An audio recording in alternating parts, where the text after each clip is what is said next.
Hey guys, what's up? Dylan here. Today we're checking out the fake iPhone 8, which hopefully gives us a general idea of what Apple's next phone might look like. Now I got this clone on AliExpress and it definitely took its time getting here, but at least it's here unlike last year's clone that showed up after the iPhone release and I just didn't make a video. Now as far as the box looks, it's actually pretty great. The picture looks like something Apple would use on an actual box, and the quality of the cardboard or whatever material is actually pretty good and it feels like the real thing. The print is a little bit washed out, but I mean, it looks just fine. Inside of the box, we are going to get the phone itself, which I purchased in silver, and the box outside looks like silver, but the phone itself looks like pure white. So we'll see what Apple does with that color next month. We also get the fake AirPods, charging cable, and power brick in the box. Of course, none of these are actually lightning cables and actual AirPods or anything like that. Now taking a closer look at the clone itself, it's actually pretty nice. It's got some nice heft to it, and the materials feel similar to something like the Galaxy S8. And the actual phone, because of the new backing that's no longer pure aluminum like we see on the iPhone 7 and 7 Plus, it actually feels more like the jet black iPhone 7, Galaxy S8, and even the iPhone 4, which I actually prefer since we've pretty much had the same back materials for a couple of years now. And if this is the material that they end up going for with the iPhone 8, I'm really gonna like it because this is way easier to keep, scratch free and clean too. Just the aluminum kind of tends to be easier to smudge and all that. So I mean, this clone right here, whenever you put fingers on anything, you can't even see any of the smudges or anything, which is great. Now we will have a dual camera setup on both the 8 and 8 Plus, but it will be a vertical setup as opposed to the horizontal one we see on the iPhone 7 Plus. Now the only reason I can think of for the change is that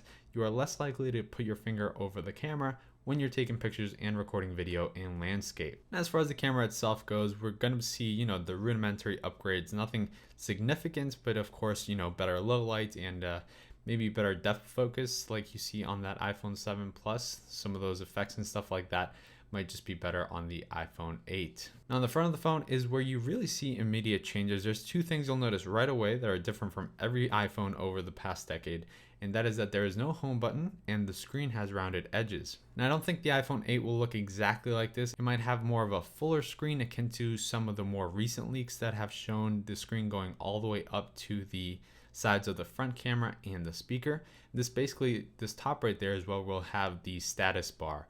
And this is just possibly a clone that came out before the leaks, or they just hadn't designed it in time, or I got duped or something. But odds are that once the iPhone 8 comes out, they're going to make a clone exactly like whatever Apple releases.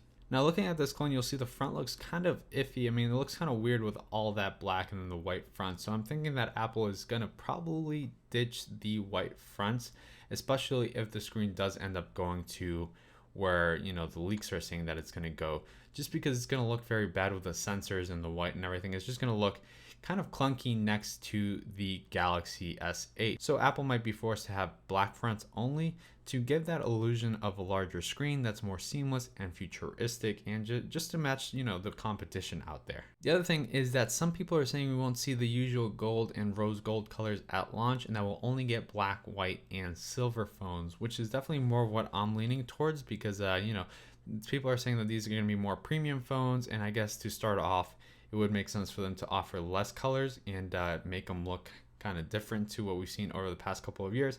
And also, if they have only black fronts, it might look a little bit odd with rose gold and gold as opposed to the white fronts from the iPhone 7. Or maybe we'll get new colors like blue or something like that, which would match with a black front. Now, as far as the functionality of the clone itself, it's just all right. I mean, the screen doesn't go all the way up to the rounded edges because this has a normal rectangle display, but it is running Android and its fake iOS is very accurate. I mean, the screen is really bright, the right app icons are there, the toggles, the settings, everything looks very accurate and much better than the past couple of years. So these companies are actually really trying hard to improve it year after year. The other thing is that the front looks pretty bad, and even though you could use this as an actual phone and download apps from the Google Play Store and check your email and check Google Maps and all that good stuff, that screen looks horrible, and the $140 price tag does not help. It's pretty expensive for a clone.